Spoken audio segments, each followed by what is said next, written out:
Hello everyone, आप सभी का स्वागत है हमारी इस वीडियो में। इस वीडियो में हम पढ़ने वाले हैं एंटीबॉडीज़ के बारे में और हम इसको कंटिन्यू करेंगे और हम एंटीबॉडीज़ के स्ट्रक्चर और एंटीबॉडीज़ के टाइप्स को समझेंगे। तो चलिए शुरू करते हैं। एंटीबॉडीज़ को हम इम्यूनोग्लोबुलिन्स भी कहते हैं। इम्यूनोग्लोबुलिन्स में इम्यूनो का मतलब है इम्यूनिटी एंड ग्लोबुलिन का मतलब होता है प्रोटीन। यानी कि एंटीबॉडीज़ आपके क्या हैं, ऐसे प्रोटीन हैं जो आपकी इम्यूनिटी में इन्वॉल्व रहते हैं। और एंटीबॉडीज़ हमेशा आपकी एंटीजन्स के रिस्पॉन्स में बनते हैं। एंटीजन क्या होते हैं? किसी भी फॉरेन पार्टिकल को आप एंटीजन कह सकते हैं जो आपकी बॉडी के अंदर इम्यून रिस्पॉन्स को प्रोड्यूस करता है।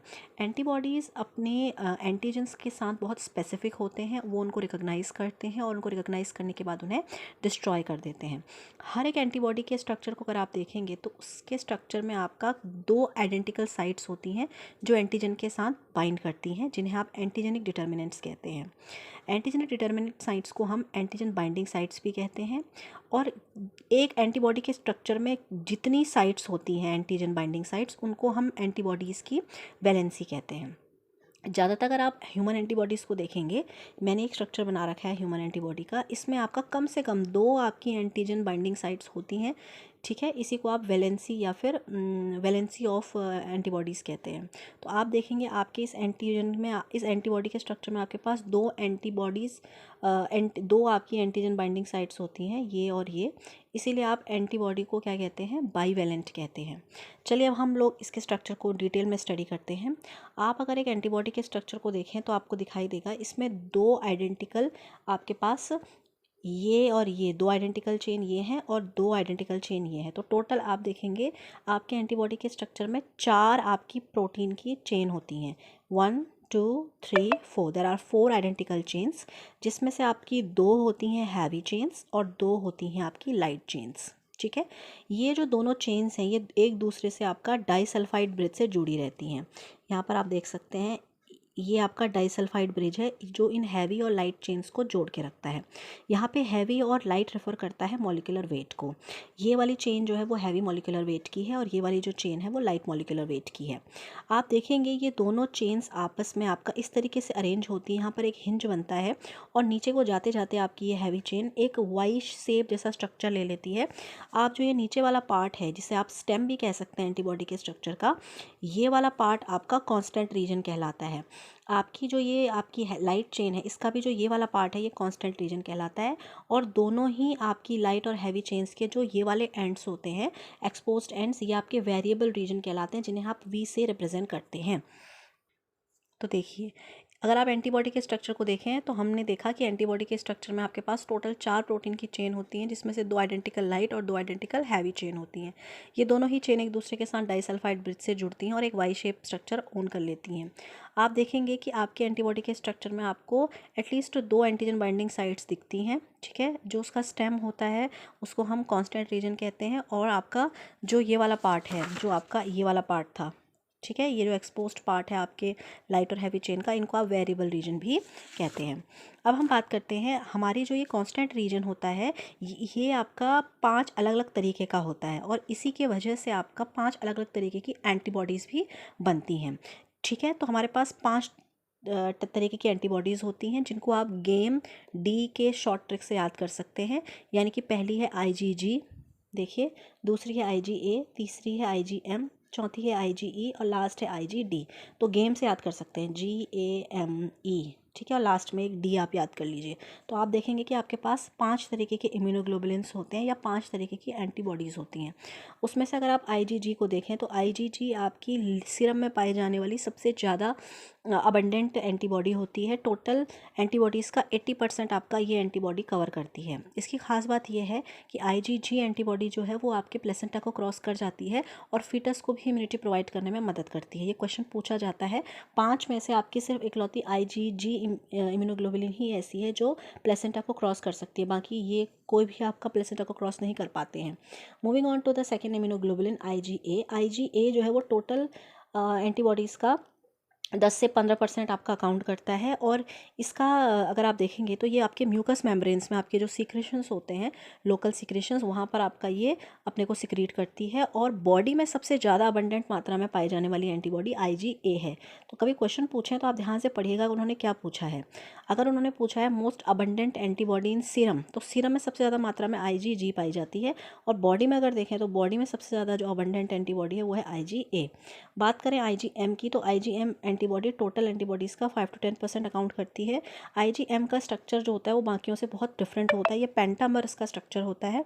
और ये ऐसी एंटीबॉडी है जो कभी भी आपको अगर कोई एंटीजन जाए तो एंटीजन के रिस्पॉन्स में सबसे पहले आने वाली जो एंटीबॉडी है वो है हमारी IgM। So it is the first antibody to appear on the initial exposure to antigen. But इसकी खास बात है ये शॉर्ट लिव्ड है। इसी कारण की वजह से इसको डायग्नोसिस में यूज़ किया जाता है। अगर आपको कभी भी कोई भी इन्फेक्शन फर्स्ट टाइम हो रहा हो, इसके लिए कैसे कंफर्म करते हैं, आपके ब्लड में से सीरम को निकालकर उसमें अगर IgM प्रेजेंट है, ठीक है, तो IgM तभी आपके ब्लड में आएगा जब आपको फर्स्ट टाइम इन्फेक्शन हुआ होगा। सेकंड टाइम इन्फेक्शन में आपका IgG एंटीबॉडी आपके सीरम में प्रेजेंट रहती है। जब फर्स्ट टाइम वो पैथोजन आपकी बॉडी में जाता है तो IgM एंटीबॉडी रिलीज़ होती है और फर्स्ट आपकी एंटीबॉडी मानी जाती है which appear on the first exposure of any antigen and it is short lived. ठीक है, तो आपको पता चल जाएगा कि ये इन्फेक्शन अभी नया नया है। अगर आपके सीरम में IgG की प्रेजेंस दिख रही है दैट मीन्स ये इन्फेक्शन आपको पहले हो चुका है, ये बहुत पुराना इन्फेक्शन है। अब बात करते हैं IgE एंटीबॉडीज़ की। तो IgE एंटीबॉडी सबसे कम मात्रा में आपकी बॉडी के अंदर बॉडी के सीरम में पाई जाती है। आप में से कुछ लोग सीरम में कंफ्यूज करते हैं। तो सीरम क्या है? सीरम आपके ब्लड का वो पार्ट है जिसमें से आपने ब्लड सेल्स रिमूव कर रखी हैं। तो सीरम के अंदर क्या होता है? सीरम के अंदर प्लाज्मा होता है, इसके अंदर हार्मोन्स होते हैं, एंटीजन, एंटीबॉडी, ये सब इसके अंदर होता है। ठीक है, इलेक्ट्रोलाइट भी इसके अंदर होते हैं। तो आपके सीरम में सबसे कम कंसंट्रेशन में IgE एंटीबॉडी प्रेजेंट रहती है। और इसका जो इंपॉर्टेंस है वो है एलर्जिक रिएक्शंस में, ये एलर्जिक रिस्पॉन्सेस में इन्वॉल्व रहती है। Moving on to the last immunoglobulin IgD जो है वो टोटल सीरम एंटीबॉडीज़ में अपना सिर्फ 0.2% कंट्रीब्यूट करती है। इसका स्ट्रक्चर जो है IgD का वो IgG से काफ़ी रिजेंबल करता है। ये एज सच कोई काम नहीं करती है सीरम के अंदर, इसका कोई फंक्शन नहीं है। ये हमारी जो B सेल्स होती हैं जो कि हमारी बॉडी के अंदर एंटीबॉडी मीडिएटेड इम्यूनिटी में इन्वॉल्व रहती हैं, जिसे हम ह्यूमरल इम्यूनिटी भी कहते हैं, वहाँ पर प्रेजेंट जो B सेल्स होती हैं उनके सरफेस पर पाई जाती हैं और they do not perform any action in the serum. So what they do actually, they act as a receptor for antigen. Moving on to the final portion of this antibody, let's see the structure of antibodies. If you look at the structures of antibodies, this is how they look. IgG, it is a dimer, आप देख सकते हैं ये आपका इस तरीके से रहता है। ये IG, इसको आप डाइमर कहेंगे। तो IgG का स्ट्रक्चर डाइमर है, ठीक है, सॉरी मोनोमर है, ये डाइमर नहीं है, दिस इज़ मोनोमर। आपकी ये दो आपकी चेन्स हैं, ये एक चेन है, ये एक चेन है, फिर आपकी पहली, दूसरी, तीसरी और चौथी। सो ये है आपका मोनोमर। ठीक है, तो IG आपका मोनोमर होता है, IgE आपका मोनोमर स्ट्रक्चर होता है, IgD आपका मोनोमर स्ट्रक्चर होता है। ठीक है, अगर आप IgA और M को देखेंगे तो इन्हीं का स्ट्रक्चर आपका डिफरेंट होता है। IgM जो है आप देखेंगे वो आपका है पेंटामर। ठीक है, ये है IgM का स्ट्रक्चर होता है पेंटामर। ठीक है, और IgA का स्ट्रक्चर है ये वाला। IgA जो है वो आपका होता है dimer. IgA is dimer. Dimer क्यों बोला है? क्योंकि इसमें दो आपका ये वाई शेप एंटीबॉडीज़ एक दूसरे से आपका J चेन से जुड़ते हैं। ठीक है, और अगर आप यहाँ देखेंगे पेंटामर स्ट्रक्चर ऑफ IgM को, तो आप देखेंगे यहाँ पे 5 होंगी, 1 2 3 4 5, और ये पांचों एक दूसरे से डाइसल्फाइड ब्रिज से जुड़ी रहती हैं। अब बात करते हैं इनकी हाफ़ लाइफ की। तो इन सभी में से आपका सबसे कम हाफ़ लाइफ होती है आपकी IgE एंटीबॉडीज़ की। हाफ़ लाइफ का मतलब वो टाइम होता है जिस टाइम के बाद इनकी कंसनट्रेशन हमारे ब्लड में या सीरम में जस्ट आधी रह जाती है। तो आपकी जो IgE एंटीबॉडी है वो आपका मात्र 2 दिन बाद ही अपनी इनिशियल कंसंट्रेशन का हाफ हो जाती है। बात कर लेते हैं फंक्शंस की। देखिए, हर एक एंटीबॉडी का अपना एक काम है। IgG एंटीबॉडी जो है वो फैगोसाइटोसिस को इन्हांस करती है। जब भी कोई टॉक्सिन आपकी बॉडी के अंदर आता है तो उस टॉक्सिन को इनगल्फ करने में आपका जो फैगोसाइटोसिस का प्रोसेस होती है उसको बढ़ाने में IgG अपना इंपॉर्टेंट शो करता है। बात करें IgA एंटीबॉडी की, तो IgA एंटीबॉडी आपको लोकल प्रोटेक्शन प्रोवाइड करती है। आपको जब भी म्यूकस सरफेस पर कोई इन्फेक्शन आता है तो उसको आपकी बॉडी से रिमूव करके आपको लोकल प्रोटेक्शन प्रोवाइड करती है। IgM एंटीबॉडी की खास बात ये है कि ये वो इकलौती एंटीबॉडी है जो सबसे पहले किसी भी एंटीजन के एंट्री करने पर अपने आप को एक्सपोजर में लाती है और इसकी प्रेजेंस आपके सीरम में कंफर्म करती है कि आपको पहली बार वो इन्फेक्शन हुआ है। That means IgM antibody helps in the diagnosis of any infection. IgE से आप याद कर सकते हैं, ये एलर्जिक रिएक्शंस में आपका इंपॉर्टेंट शो करती है। जब भी आपको एलर्जिक रिएक्शंस होती हैं दैट मीन्स वहाँ पर IgE एंटीबॉडी इन्वॉल्व है।